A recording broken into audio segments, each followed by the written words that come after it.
interview and you talked about how you hope to end the war in Ukraine because it might help you get into heaven. How does this help? Does this help? I mean, I'm being a little cute. I don't think there's anything going to get me in heaven. Okay, I really don't. I think I'm not maybe heaven bound. I may be in heaven right now as we fly in Air Force One. I'm not sure I'm going to be able to make heaven.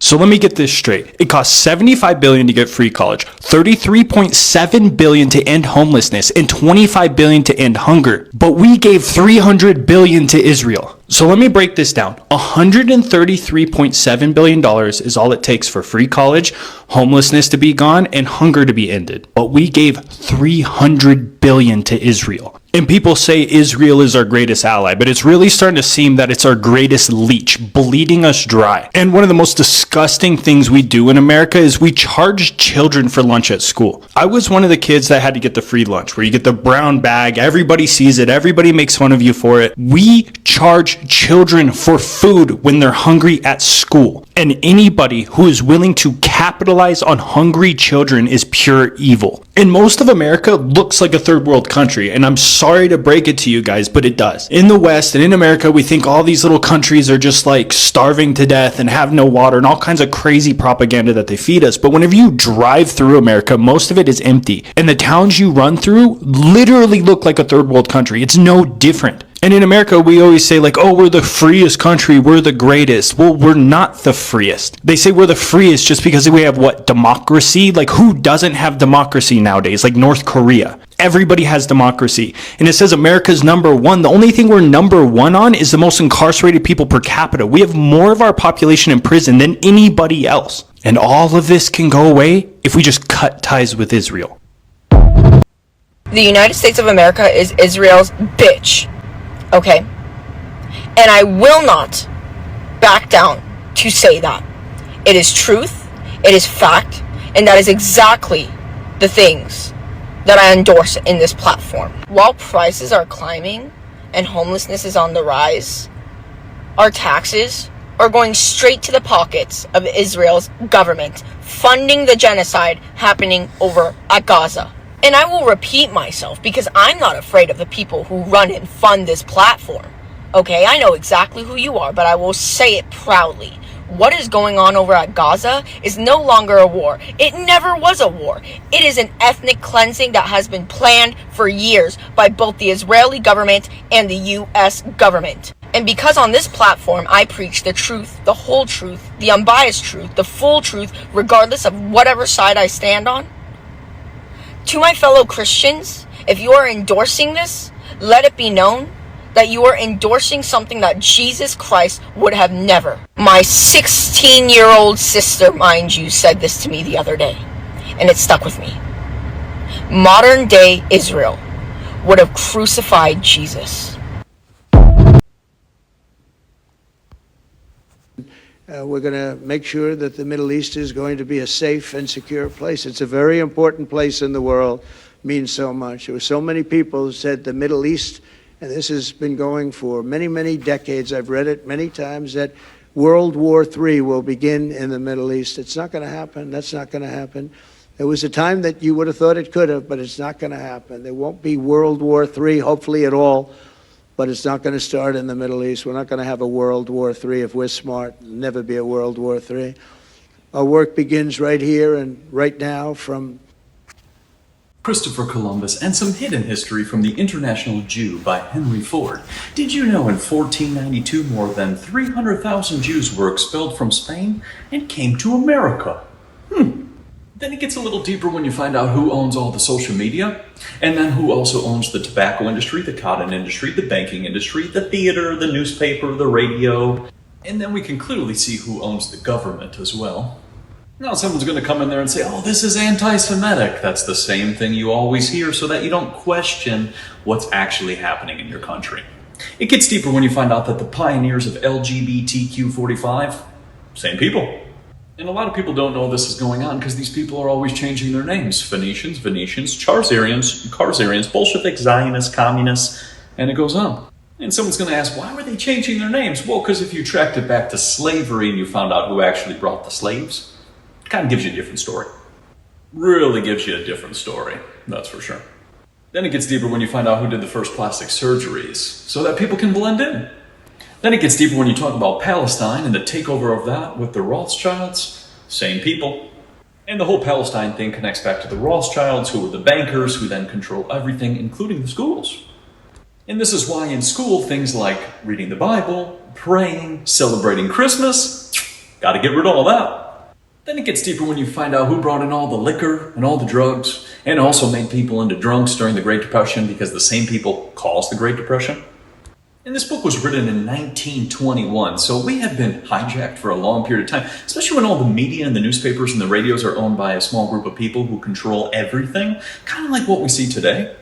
So on that note, here's some things you might want to look into, and also maybe why we gave another country $133 billion when they've been lying to us the entire time. I don't know. Have a great Come here tonight to say was that I couldn't be more proud to see the way that the state of Israel and its people have carried themselves through this traumatic, unthinkable, horrific experience. Instead of replicating the barbarism of the enemy, you chose to be exceptional. You chose to stand for the values that you stand for. And I couldn't be prouder to be a friend of Israel, somebody who supports Israel, and somebody who fights very strongly to see Israel survive, succeed, and to achieve its fullest potential. Do you remember before 2020 when How many of you knew that a typhoon hit Alaska? It had Category 4 hurricane type winds and destroyed several Alaskan native villages. People woke up to their homes floating down the river, and nobody's talking about it. Right now, a couple of sources are saying that at least 20 people are unaccounted for, but it could be way more considering not much is being pushed out there about what's happening in Alaska right now. Supposedly help is on the way, but with FEMA being defunded and the National Guard being used to invade cities, rescue efforts are very slim. People are stuck in their homes floating down rivers, going into the Bering Sea. Entire villages wiped out. Please spread the word and let people know what is happening in Alaska, because this is mostly impacting indigenous Alaskans. As a black farm operator, the one thing that I'm sick of hearing from white farmers is how you're struggling. Excuse me, my people not only struggle, the USDA objectively spent more money trying to keep black farmers out of farming than to actually help us. Meanwhile, white farmers were not only given land, you're getting conservation payments. Do you even know what that is?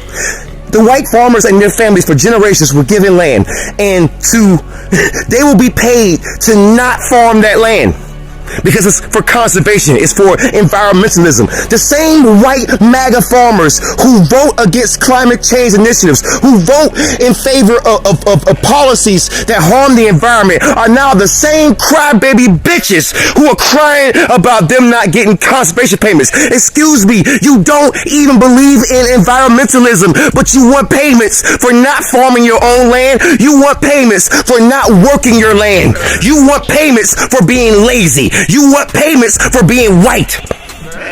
That is the usual suspect, the usual problem in this country. The reason why we spend so much money on freaking farmers and subsidies is because of white farmers. Because black farmers don't even ask the freaking USDA for anything because we know better. You want to know why? For generations, the USDA has done nothing but help white farmers get them land, get them conservation payments, help them with animals, help them get freaking education, mechanize their freaking farm equipment. You do all that shit, and now you want to come to me saying, pull yourself up by the bootstraps. I've been doing that, and that's why I'm not struggling like you are. That's why. You want to know why? Because when you give a man a freaking fish, he will eat for a day. But if you teach him how to fish, he will eat for a damn lifetime. And guess what the U.S. government has been doing with freaking white farmers? You've been giving out a whole lot of fish. You gave out the whole ocean's worth of damn fish. And now all of a sudden you can't do anything to function on your own. On your own. And the way that we know that you have focused so hard on getting subsidies from the U.S. government is that your crops reflect that. Your crops reflect that. Without your slaves, without your cheap labor from freaking Mexico and Honduras and Ecuador and Brazil, without your illegal immigrant slaves, your ass is falling. The reason why so many farmhands get paid so little is because it's been taken over by white farmers who were used to having slaves. So guess what? They don't want to pay top price to damn farmhands. So it's up to black farmers to actually pay people to actually farm the land, to actually be self-sufficient. Unlike the privileged, bullshit-ass, crybaby-ass white farmer. I've never got what the hell you've gotten. So stop crying. In 1933, the United States government made it a crime for ordinary citizens to own gold, not just to trade it, not just to hoard it, to simply possess it. If you were caught with gold coins, bullion, or even gold certificates after the deadline, you could face a fine of $10,000, the equivalent of hundreds of thousands today, and up to 10 years in prison. Overnight, Americans were forced to turn in their most ancient store of wealth, exchanging it for paper dollars, because their government demanded it. Imagine being told that the money you trusted, the treasure you saved, the asset passed down through generations, was suddenly illegal for you to hold. This wasn't a scam run by criminals. It was written into law by the highest office in the land, and it changed the course of the financial system forever. To understand how something this extraordinary could happen, we need to step back into one of the darkest chapters of American economic history, the Great Depression. By 1933, the United States was broken. 1 in 4 Americans was out of work. Factories sat idle. Banks were failing by the thousands, and ordinary people were losing everything. The banking system was collapsing because depositors were demanding gold.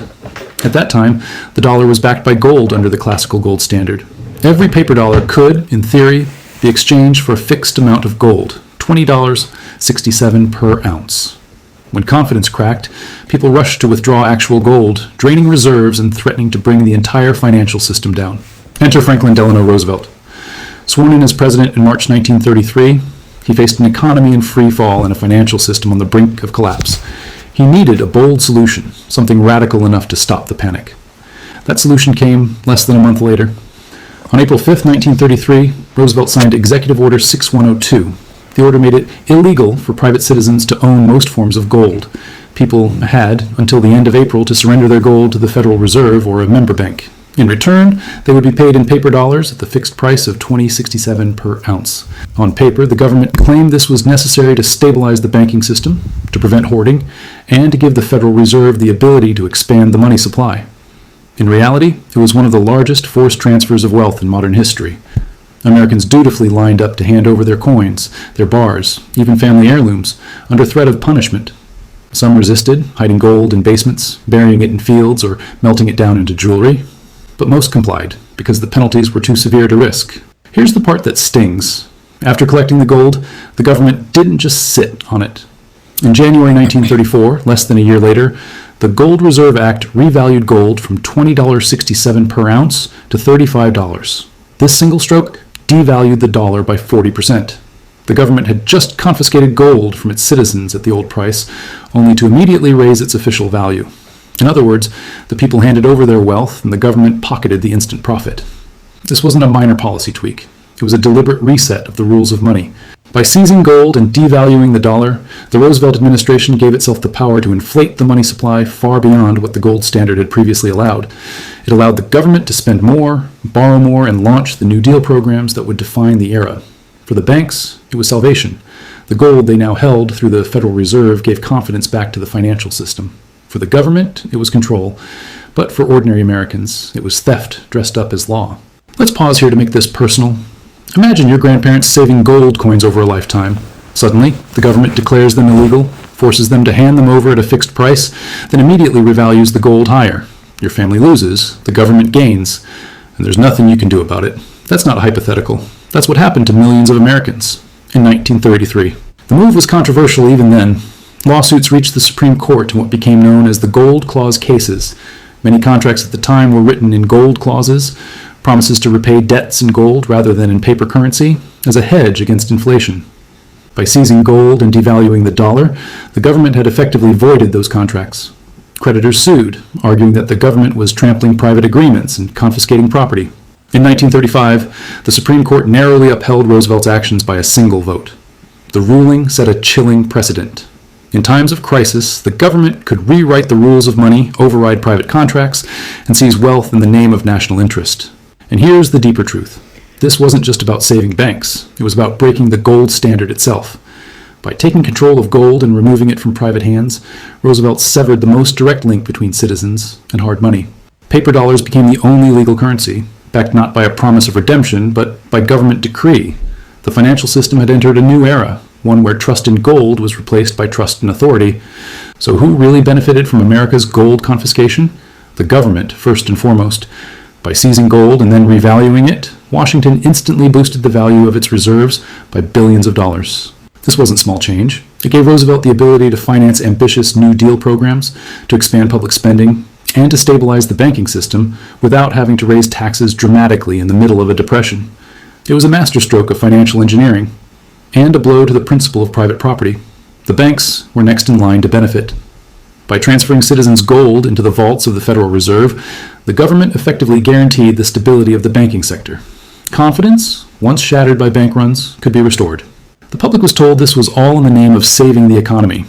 But it's hard to ignore the reality. The very institutions that had failed ordinary depositors were bailed out at the expense of the people who had trusted them. And then there were the wealthy and politically connected, who found ways to bend the rules. Some managed to shift gold overseas before the order took effect. Others converted their wealth into assets exempt from confiscation, like certain collectible coins or jewelry.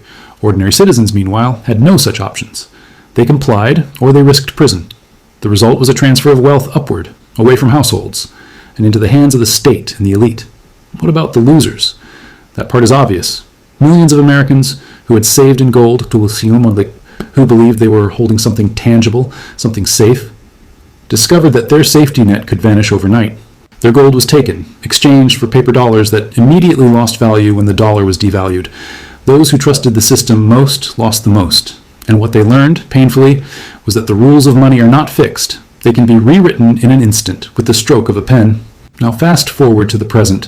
Why should this matter to you today? Because the principle hasn't changed. When the system is threatened, governments will do whatever it takes to preserve it, even if that means stripping citizens of their wealth. In 1933, it was gold. In 2008, it was trillions in taxpayer-funded bailouts for banks deemed too big to fail. In 2013, Cyprus imposed bail-ins, seizing a portion of citizens' bank deposits to stabilize its financial system. In 2020, unprecedented money printing during the pandemic inflated asset prices while leaving wages struggling to keep up, eroding purchasing power for millions. And inflation itself is a form of confiscation. You may not see armed agents knocking on doors to seize your gold today, but every year that prices rise faster than wages, the same effect is achieved. Your savings buy less, your labor is worth less, and the system absorbs the difference. It is wealth transfer in slow motion, hidden in plain sight. That's the modern version of confiscation. Not through force, but through policy. The lesson from 1933 is stark. Don't assume your wealth is untouchable. Don't assume the system will play by its own rules. When pressure mounts, the rules will change. If the government once made gold illegal, what would stop it from freezing digital accounts, seizing pensions, or taxing assets in ways that strip wealth from savers today? The precedent has already been set. The only difference is the form it takes. This is why real wealth cannot be measured only in digits on a screen. True financial freedom requires assets and knowledge that stand outside the reach of sudden policy shifts. Skills that no government can confiscate. Hard assets that retain value even when paper promises collapse. Awareness of history, so that when the next emergency is declared, you recognize the patterns instead of being blindsided. When America stole its citizens' gold, it wasn't pitched as theft. It was framed as rescue, as patriotism, as sacrifice for the greater good. But the outcome was clear. The system survived, and the people paid. History doesn't repeat, but it whispers the same warning across generations. If they could take wealth once, they can take it again. And if you don't understand how money and power really operate, you'll always be the one left holding paper when the rules change. So the next time you hear a politician promise stability or a banker assure you that your money is safe, remember 1933. Remember that the rules of the financial system are not laws of nature, but decisions of power. And decisions of power can turn against you in an instant. Protect yourself not with blind faith, but with knowledge, awareness, and the pursuit of real wealth. If this gave you a new perspective, hit Shalom, all praises, glory, honor, and fear to Yahweh Ba'Shem, Yahushua Ba'arakah Kadash. The belongs to elders, Lord, keep those that came before us, and salutations to the elect. The house of David, 144,000 men, and also the helps that are blessed, and also are charitable in these times, man, because as you see, these are the last days, and the writing is on the wall. We're going to get that also in Daniel 5, because these devils, these Amalekites, these Edomites, they're being exposed, man. They're showing their hand. They're showing who they really are. You know, I wouldn't be surprised if they come out and they say, hey, we're not white, we're Edomites. I wouldn't even be surprised, you know. Just yesterday, the Lord said every morning judgment comes to light. You had a plane here in Massachusetts. It fell on the highway. 2 dead, 1 injured. You know, a helicopter crashed in California. All these strange apparitions and supernatural things happen. Even the power by me, power lines fell. Poles fell, 3 of them, and a tree fell. You know, America, Babylon the Great is falling. You know, Alaska that was just hit by a typhoon. None of that's being said in the news. You know, Portland is been totally overcome of drugs and fentanyl and meth and poverty and homelessness, and really all throughout the country. You know, this president that the Lord has in the seat, Trump. You know, at the last trumpet shall sound, and not he deploying armies to Chicago and LA and other cities in America against the citizens. So where is he right now? He's all the way over there in the Middle East with the Israelis. So it tells you where his loyalties are really, where they are. You know, his biggest donor, his biggest supporter is an Amalekite Israeli. So that's the main thing he's going to be funding and backing is the Amalekites, man, because this world is evil, man. But rest assured, man, our Lord is on his way. Sudden destruction is imminent. There's these devils. That devil is a deceiver, means a liar, and they're saying all this peace in Gaza, and that's what the Lord said. The prophet said that, 1 Thessalonians 5:3. When these demons say peace and safety, sudden destruction comes upon them. So that's why it's so important to never trust your enemy, but also to know who the enemy is, know who these heathens and enemies are of the Lord. You know, don't be caught up in the spell and the lie of, oh, we're all human. It doesn't matter if you're black or white. All this nonsense, man. It's beyond skin color. It's about nations, what nation you're a part of. Joel 2:19, yeah, Yahweh will answer and say unto his people, behold, I will send you corn and wine and oil, and ye shall be satisfied therewith, and I will no more make you a reproach among the heathen. So really, we're in a time where Lord, he's not going to make us a reproach among the heathen. He hasn't given us a spirit of fear, but of power and sound mind and love and power. So, you know, being that it is, yes, Jacob's trouble, you know, it's really Jacob's trouble for the 2/3. Us as a 1/3, we're going to be satisfied. You know, we're going to be taken care of and guided and directed through this darkness and through this evil time. You know, because we haven't conformed to this world and we haven't submitted to the beast. We haven't worshipped the dragon, his image and his mark, right? The vaccine, the tests, right? This is why this whole digital ID is happening. This is why they want everyone to be, if you're not vaxxed, if you don't have a digital ID, if you don't have this and that, then you're not going to be able to be even buy and sell, which is already being filled and coming to pass. But again, the Lord, he is giving us a spirit of courage and boldness and faith and strength against all of these weapons, all of these foes, and all of these things that are coming up against us in these last days, you know. Verse 20, but I will remove far off from you the northern army and will drive him into a land barren and desolate, with his face toward the east sea and his hinder part toward the utmost sea. And his stink shall come up, and his ill savor shall come up, because he hath done great things, right? Great things, meaning great wickedness, great evil, great dark things, you know, sacrificing children to Moloch, genocides in Palestine and in Yemen and in other countries in Africa, right? This is why a lot of those African leaders are now cutting ties with the Europeans or the Edomites, like France, Burkina Faso, and stuff like that, and they're doing a lot better. So that's the direction that the world and nations are going in, is cutting off ties with Esau. You know, the trade war with Moab and Esau, China and America, you know. But again, they're being removed far off into that land with those two seas in the Middle East. And I'm going to come back to Joel 2, but I'm going to read this. So just like ancient Rome fell, right, the deadly wound which was healed, we're going to get that in Revelation. They're not going to be able to heal and come back from what the Lord is going to, how the Lord is judging them. They shall build, but the Lord's going to throw down. So the overextension and weakening of the Roman military were primary factors in the fall of the Western Roman Empire.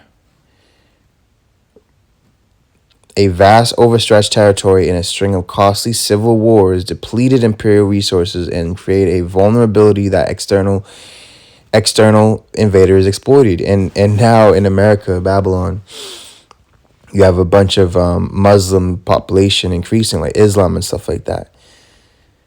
You know, even Trump's daughter, he's like, oh yeah, she converted. She's not a Christian anymore. She's now into Judaism, which is just Amalekite religion. Because they're not the true Christians, man. The true Christians were called nigger in Antioch, in Book of Acts.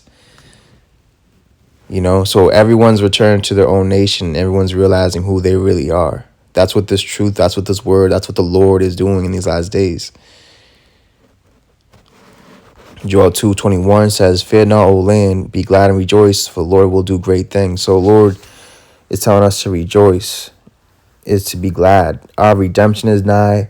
Our restitution is at hand. All of these things are occurring, man.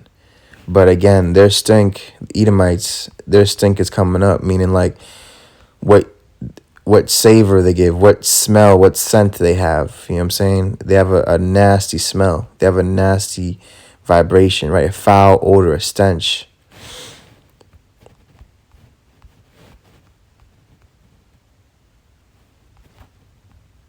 A foul odor.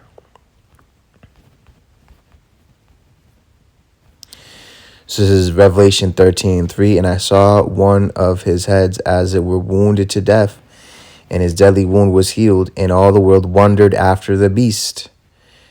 And they worshipped the dragon, which gave power unto the beast, and they worshipped the beast, saying, right, they worship the Edomites, they worship this world they've made, you know, money, they worship the system, they worship their laws and their customs. Who is like unto the beast? Who is able to make war with him? You see?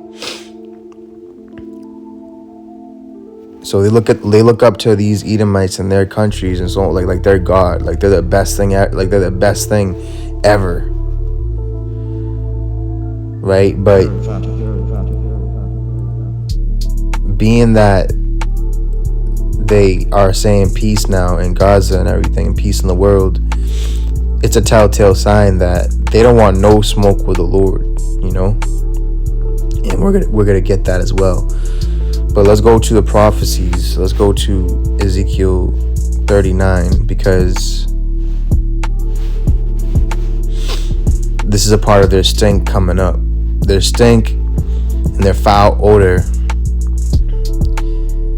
is going to come up, especially over there in that land of the Middle East.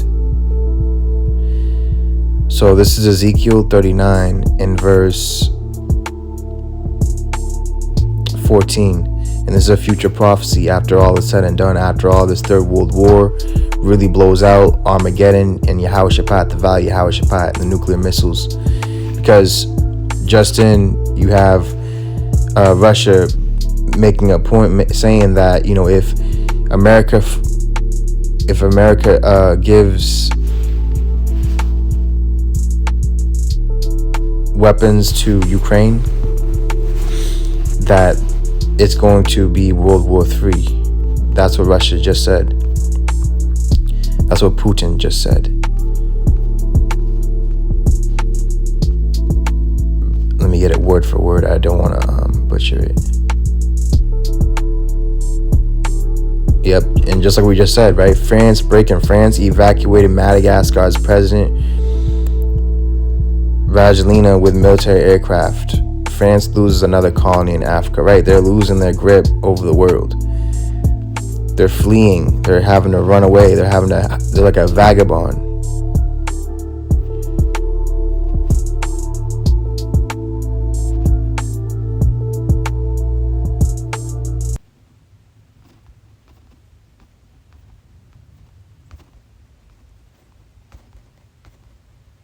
Right, Putin says, Putin says, if West supports Ukraine with long-range missiles against Russia, there will be World War III. And what does he mean by there will be World War III? There will be nuclear fallout. They're not going to sit by and just let Babylon and the West just do whatever they want to do. The time of that is over.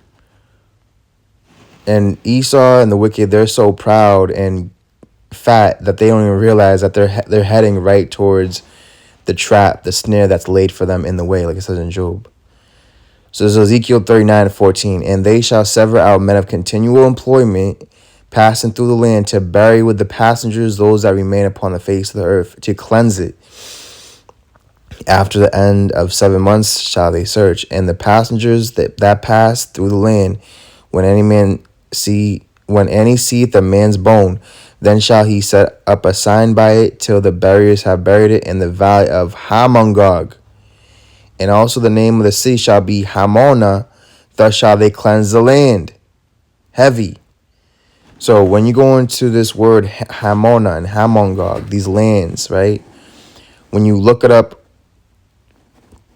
on a map, guess where it is?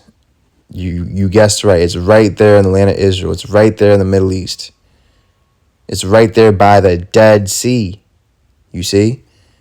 Where in Joel 2:20 is an indicator of where the Lord's removing that northern army afar off. Because he's gathering all nations to this valley, to this place for his judgment. Joel 3:2, I will also gather all nations and will bring them down to the valley Yahweh Yahweh's judgment, and will plead with them, therefore, my people and for my heritage Israel, right? Us, Negroes, Native Americans, Latinos, and confusion faces us. We're the Israelites, whom they have scattered among the nations. It doesn't say brought in 1940 of the Balfour Declaration. It doesn't say that. And parted my land, right? They parted his land. They took it for themselves. Like the prophet said, they say these two mountains belong to them, meaning the America mountain and the Israel mountain. Who were those mountains originally? Israel. Who was here in America first? Israel. Israelites. I believe it's in Isaiah.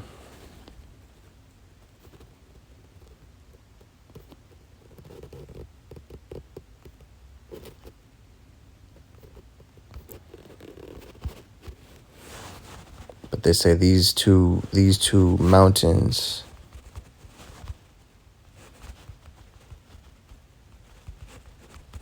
but it's not theirs. This is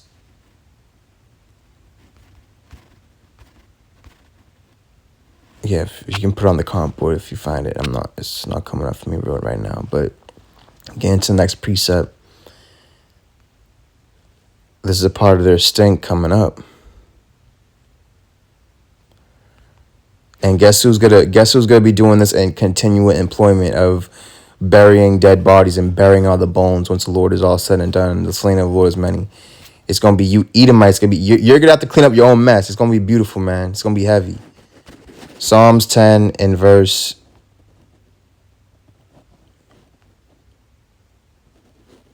7. You know what verse 6 says? He has said in his heart, this is what these wicked are saying in their mind, I shall not be moved, for I shall never be in adversity. Heavy. So this links up with Isaiah. You know, they say they sit as a queen, they're never going to see sorrow, they'll never see loss of children, nothing's going to ever happen to them. That's why it says in Obadiah, the pride of your heart has deceived you, that dwells in the clefts of the mountain, saying, who will bring me down? Saying, who's going to take you down? The Lord himself is reserved you for these last days. He's going to take you down personally by his word, by his spirit, which is being spoken. And this is why the digital ID, this is why they're trying to make the internet not free. This is why all these things are occurring, man. There's a war against freedom of speech. There's a war against the free spirit. There's a war against the truth. There's a war against the Lord. And that's where we have to make a stand. It says his mouth is full of cursing and deceit and fraud. Fraud. The economy, their house, the way this world is ran and governed is fraud. Wages kept back by fraud. Riches gone by deceit. They're full of cursing. Under his tongue is mischief and vanity. He sitteth in lurking places of the villages, and in secret places doth he murder the innocent. His eyes are privily set against the poor. Now I was just meditating. It's like you have all these millionaires and billionaires laundering money and doing this and doing all kind of racketeering and prostitution and pedophilia and child trafficking and sex trafficking and this and that and Pizzagate and Epstein files, all this wickedness. But here it is, a poor Israelite will make a $5 transaction and then, oh, we have to lock your account. Oh, what did you just do? It's heavy, man. It's heavy. And it's so true. He lieth in wait secretly as a lion in his den. He lieth in wait to catch the poor. He doth catch the poor when he draweth him into his net, you see? Into their trap, into their spell, into their belief system. That's their net, right? He croucheth and humbleth himself, that the poor may fall by his strong ones, right? And that's why the Lord said in Ecclesiastes, though he humble himself and he comes crouching, don't believe him. Don't feel bad for them. Don't have sympathy or empathy for them. There's no mercy. There's no mercy for these Edomites. There's no repentance for them either. And for any of you that come across this video, oh, why are you saying this? You're supposed to love your enemies. You have no idea what's going on right now. You have no sense of justice and judgment. You do not have the spirit of the Lord, man. The Lord said, I hate them with a perfect hatred. God said he hated Esau, Romans 9:13.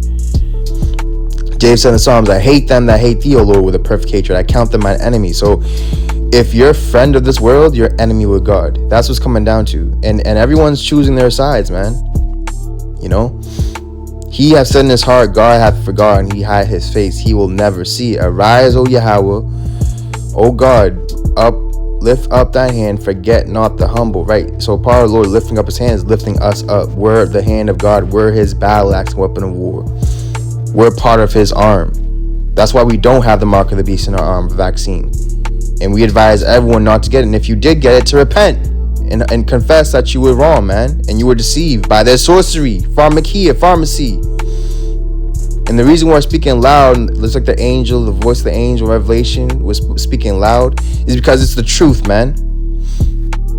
It says, wherefore doth the wicked contemn God? He hath said in his heart, thou wilt not require. You see? So they're saying, oh, it's not going to be required. No, it's going to be required. You being put into slavery for generations, your blood being spilled of your children, your bloodline is going to be required. Forget reparations. Forget paying us money. It's way beyond that. It's been beyond that, man. Thou hast seen it, for thou beholdest mischief and spite, to requite it with thy hand. The poor committeth himself unto thee, thou art the helper of the fatherless. Break thou the arm of the wicked and evil man. Seek out his wickedness till thou find none. The Lord Yahweh Bashim Yahushai is king forever and ever. The heathen are perished out of his land, you see? So this is what is coming. The heathen are going to perish out of his land, out of the earth even.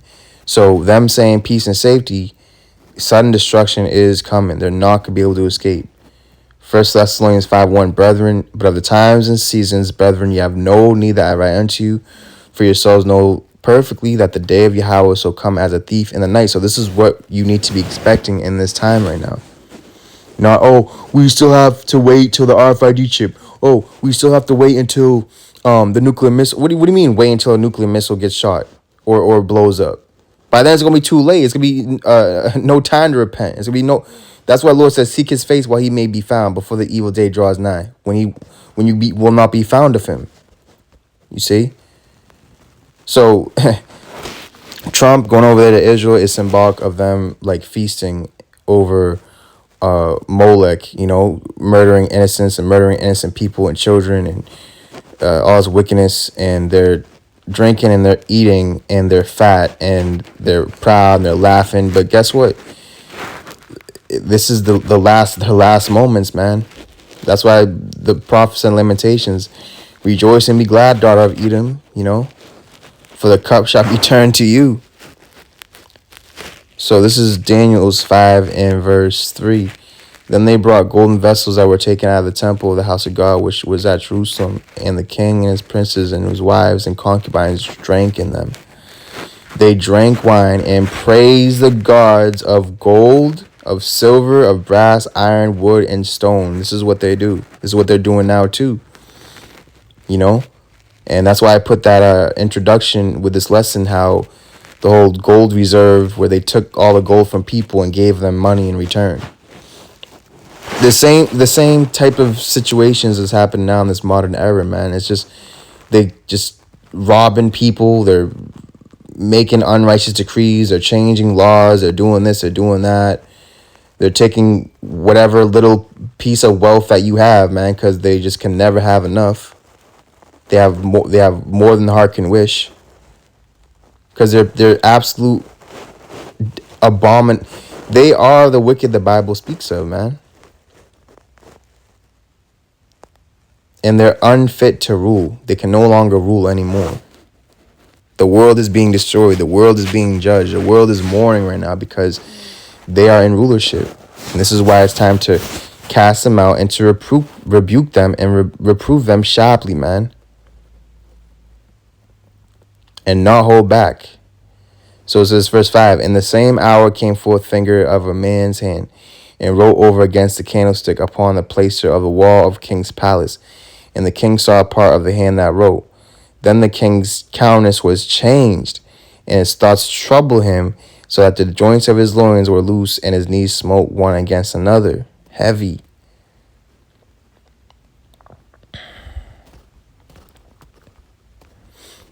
So the same saying is happening now to America.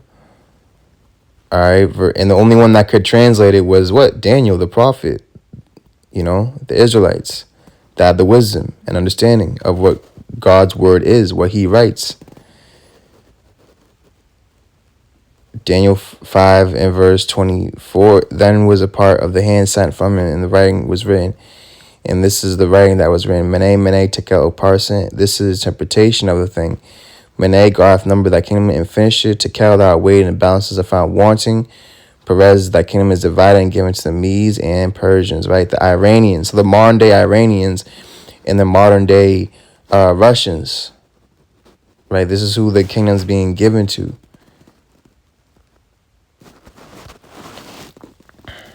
Nahum 1 and verse 10, verse 9, what do ye imagine against Yahweh? He will make an utter end. Affliction shall not rise up a second time. For while they be folded together as thorns, and while they are drunken as drunkards, see, they're drunk off the wine of a fornication. It says they shall be devoured as stubble, fully dry, right? Esau for stubble. The house of Jacob and Judah will be flames and fires and will burn them up. And what's burning them up is this word. Is us speaking this word. Jeremiah, because you speak this word, I'll make this word in your mouth fire, and this people wood, and will burn them up. This is what this word is intended to do, is supposed to do. It says, there is one come out of thee that imagineth evil against the Lord, a wicked counselor. All right, a wicked counselor. Luke 21 and verse 34, and take heed. Verse 33 it says, verily, I say unto you that this generation shall not pass away till all be fulfilled. Heaven and earth shall pass away, but my word shall not pass away. So we have to be focusing and cleaving to his word. It says, and take heed to yourselves, lest at any time your hearts be overcharged with fighting and drunkenness and cares of this life, so that day come upon you unawares. For as a snare shall come on them that dwell on the earth, the whole face of the earth. See? Watch ye therefore, and pray always that ye may be counted worthy to escape all these things that shall come to pass, and stand before the Son of Man. So, as a snare, it's going to come upon the world, which is a trap. So when you go to the book of Job 18 and 10, it says, a snare is laid for him in the ground, right? And they're coming down with great wrath. And it's also part of their curse, like it says in Genesis, the serpent shall what? Go upon the ground and shall lick the dust, meaning they're going to be in confusion. It says, and a trap for him in the way. You see a trap.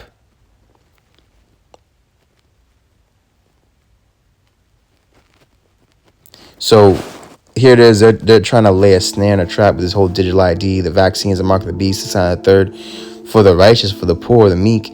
But they're going to fall into it themselves. They're going to take the mark of the beast. They're going to be judged in like fire. They're going to get killed and get disease from these poisons. And you know what I'm saying? It's a snake killing itself. Jeremiah 50 and verse 24, I have laid a snare for thee, and thou also taken. O Babylon, and thou wast not aware, thou art found and also caught, because thou hast striven against the Lord. Woo. The Lord hath opened his armory, woo, and hath brought forth the weapons of his indignation. For this is the work of Yahweh Bashmir Shah of hosts in the land of the Chaldeans. You see? Heavy. Second Ezra's, matter of fact, yeah, Second Ezra's 12.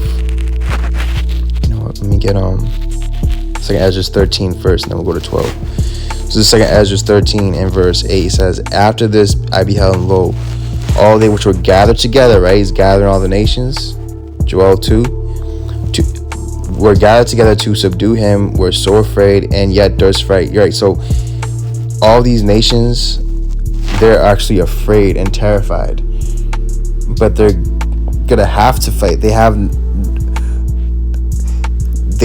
to be forced to fight, because there's no repentance. There's no, oh, I'm so sorry, okay, I'll do anything, here, I'll pay you back, oh, here, oh, I'll stop. No, there's no words. There's nothing they can say that's gonna help them. The only thing they can do is try to fight the Lord, is try to kill him another time, you know what I'm saying? But it ain't gonna work. And lo, as he saw the violence of the multitude that came, this is what's happening now. We're seeing the violence of these multitudes. We're seeing the violence of these heathens and their draconian laws. He neither lifted up his hand, nor held a sword, nor an instrument of war. See, the Lord's not going to need any kind of physical weapon. The word is going to do it alone. The spirit. This is the spiritual power. But only I saw that he sent out of his mouth as it had been a blast of fire, and out of his lips a flaming breath. And out of his tongue, whoo, he casts out sparks and tempests. You see that? So it's the spirit, the word, the breath of life against Esau and his guns and his devices and his marker beasts and vaccines and nuclear weapons and this and the third. It says, and they were all mixed together, the blast of fire, the flaming breath, the great tempest, fell with violence upon a multitude which was prepared to fight, and burned them up every one, so that upon a sudden innumerable multitude was nothing was to be perceived, but only dust and smell of smoke. When I saw this, I was afraid, right? So the slain of the Lord is going to be many. You know, this is the truth. This is why we just read in Ezekiel 39 that there's going to be continual employment of burying the bones of all the deceased. Remember when you read Revelation, it talks about how the Lord has a great slaughter in the land of Edom, and how he has a great sacrifice for the fowls of the heaven, and they're going to eat the flesh of captains and kings and soldiers. You know what I'm saying? It's heavy, bro. It's like Ezra's 12 in verse 29. It says, I saw verse 30. It says, it signifieth that these are they whom the highest hath kept unto their end. This is a small kingdom and full of trouble, as thou sawest, right? This is a small kingdom, and this is also full of trouble. It's full of sin. It's full of darkness. It's full of crap, man. It's full of evil. It says, and the lion, symbolic of Yahushua and the elect, whom thou sawest rising up out of the wood, and roaring, and speaking to the eagle, who symbolic to the eagle? Esau, Edom, and rebuking her for her unrighteousness with all the words which thou hast heard. This is the anointed. See, it's telling you, it's the anointed. It's the Yahushua. It's the Holy Spirit. It's us. We're also anointed. The Lord said that in Isaiah, he's raised up his anointed ones, his cherubims, which the highest hath kept for them, and for their wickedness unto the end. He shall reprove them, and shall upbraid them with their cruelty. And this is why the Lord said to renounce corruption, you know. For he shall set them before him alive in judgment, and shall rebuke them and correct them.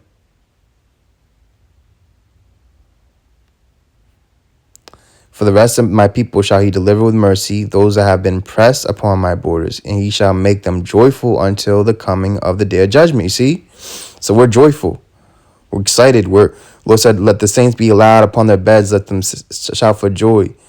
Let a double-edged sword be in the hand, execute vengeance upon the heathens. You see? Whereof I have, and it's an honor to do that. This honor hath all the saints. The saints shall take the kingdom. So we're taking the kingdom. Whereof I have spoken unto thee from the beginning, you see? So the Lord is the Alpha and the Omega, the beginning and the end. So it's all coming together now. You know? The day of the Lord is darkness and not light. You know, the power is out by me the other day. These are all signs and symptoms of what's really coming, you know? And they turned it back on the same day, like 5 or 6 hours after, but it's showing you that what's coming, man. What's coming. And again, Trump and the president and these leaders and these officials, their loyalties is not here in America. It's in the Middle East and Amalek, you know. So while they're abroad, like we just read, Roman military was a big primary factor of their Western Roman Empire fall, right? The Edomites fall, because the Eastern Holy Roman Empire was when we was ruling, Jakes. But again, this country is falling, man. Morally, spiritually, financially, physically, and every aspect is falling, man. Isaiah 5 and verse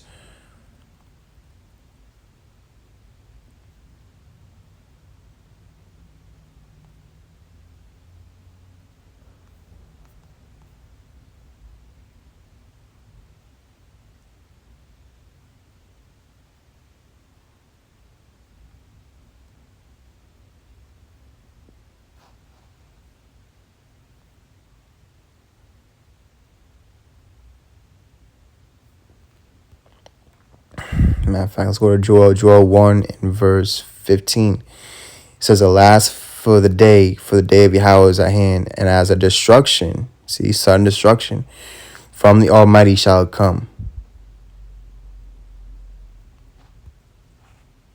Starvation and drought. This is all the 4 horsemen, man. The 4 horsemen of the apocalypse. You know. Final admonition, which an admonition is an act or action, authoritative counsel or warning, a reprimand, exhortation, right? This is what this is. Malachi 4, for behold, the day come that shall burn as an oven, and all the proud, all that do wickedly shall be stubble, right? Esau for stubble, Obadiah. Don't think the new covenant is the Lord coming back to destroy the prophets and the law. He came not to destroy, but to fulfill. Revelation is speaking heavily right now. In the day it comes shall burn them up, and say the Lord of hosts, but that it shall leave them neither root nor branch, right? No offspring, no cousin, no uncle. None shall be remaining of the house of Esau, for the Lord hath spoken. This is the Lord's word. This is the Lord's counsel. This is the Lord's will in these last days. 2 Ezra 6:27, for evil shall be put out and deceit shall be quenched. So if you're hand in hand with the wicked right now, you're going to be put out with them. Their candle is going to be put out. They're going to be put into darkness. I believe that's in Job. The candle of the wicked will be put out. Proverbs 24:20, for there shall be no reward to the evil man, right? They're not going to escape with their riches. They're not going to escape with all the gold and all the souls of men and all, you know what I'm saying? The candle of the wicked shall be put out, right? Their spirit. Job 21:17, how oft is the candle of the wicked put out? And how oft cometh their destruction upon them? God distributes sorrows in his anger. You see? So God is angry with the wicked every day, man. So what spirit ought you to be in? All holy conversation, godliness, and prophesying, man. Hating our prophecy, despising our prophesying, because this is what the Lord wants you to do. The Lord said, open thy mouth wide and I will fill it. You know? All praises, glory, honor, fitty, how bashim yao shai, baharakak wadash. Alright, everyone's waking up. The truth is being preached. This word is being preached for a witness, and then the end shall come. The end of Esau, the end of his age. Baba Ball, repent. Shalom.